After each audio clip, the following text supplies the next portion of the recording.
Halo guys, kali ini gue mau ngejelasin pengalaman gue tidak diterima di Universitas Gadjah Mada pada program Pascasarjana untuk jurusan hukum litigasi pada tahun 2022. Kemungkinan 2022 atau 2023 karena gue punya pengalaman mencoba di Universitas Gadjah Mada pada program Pascasarjana itu sempat 2 kali.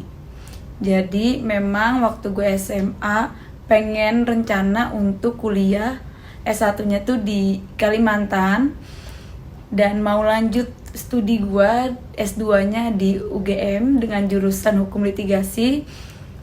Dan setelah lulus waktu kuliah S1 gue mencoba untuk tes ikut di program Pascasarjana UGM dengan jurusan litigasi dan hasilnya gue nggak diterima karena mungkin ada sesuatu hal yang membuat gue tidak lulus untuk program Pascasarjana pada saat itu. Jadi untuk tes untuk syarat Pascasarjana di UGM itu ada beberapa syarat yang harus kita penuhin. Kalau menurut pengalaman gue kemarin itu gue ada tes, dia itu kayak gue sempet tes Bappenas untuk memenuhi syarat TPA dan juga gue ada tes mandiri untuk bahasa Inggris. Di sini gue pakai TOEFL ITP untuk memenuhi syarat sebelum masuk ke tes tertulis dari UGM. Terus setelah lolos administrasi, selanjutnya gue mengikuti seleksi mengikuti seleksi tes tertulis di luar dari prediksi yang gue kira gitu. Jadi memang ada beberapa pertanyaan ketika ditanyakan ke gue sulit untuk menjawab karena gue nggak expect kalau gue akan ditanya seperti itu. Terus pertanyaannya agak menekan ya, karena mungkin gue nggak bisa menjawab dan memang interviewer itu nggak suka gitu. Terus sampai akhirnya ya udah gue ditanya sama interviewer yang kedua, di mana interviewer yang kedua ini doktor dari mata kuliah dokter dari pengajar hukum litigasi, gue lupa namanya.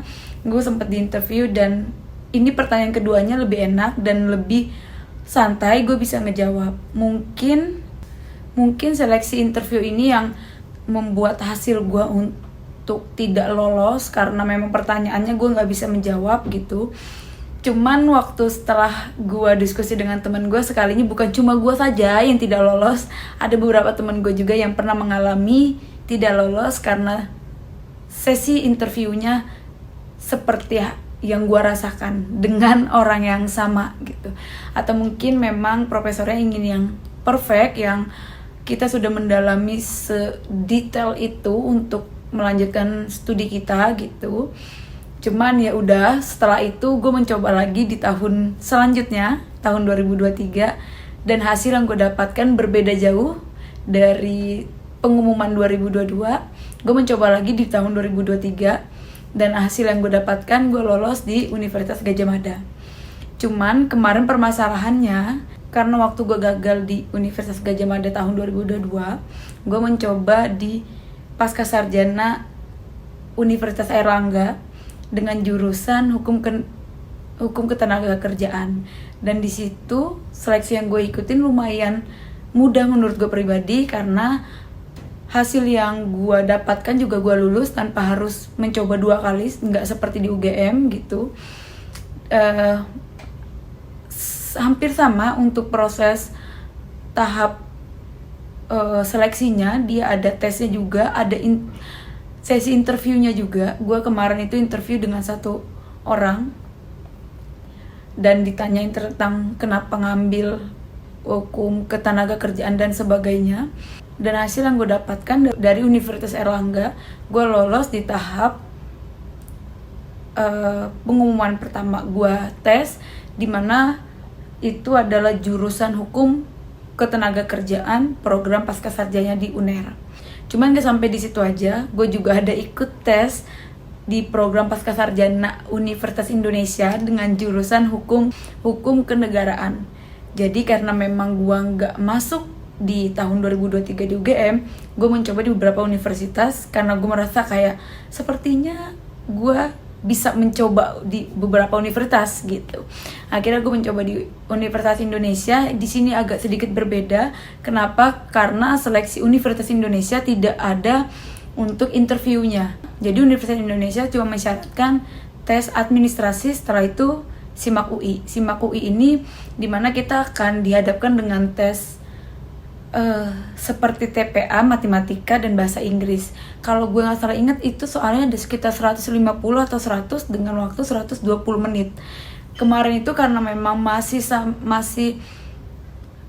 zaman-zamannya COVID, jadi kita tesnya itu bisa melalui komputer atau laptop, device yang kita punya yang memadai dengan kriteria untuk mengikuti tes SIMAK UI. Jadi di situ kita bisa mengisinya sendiri dengan dipantau dari kamera device kita harus aktif gitu. Jadi memang sulit untuk menyontek, sulit untuk bergerak karena dia bisa mendeteksi kalau misalkan kita itu banyak bergerak ataupun melakukan hal-hal yang mencurigakan gitu. Entah kita hilang atau mungkin nanti di komputer kita nggak ada gambarnya gitu, nggak ada diri kita gitu, itu dia bisa mendeteksi. Jadi untuk hasil pengumuman dari seleksinya juga akan dilihat karena tidak hanya melihat hasil dari isian kita, tapi melihat proses cara kita mengisi gitu. Jadi untuk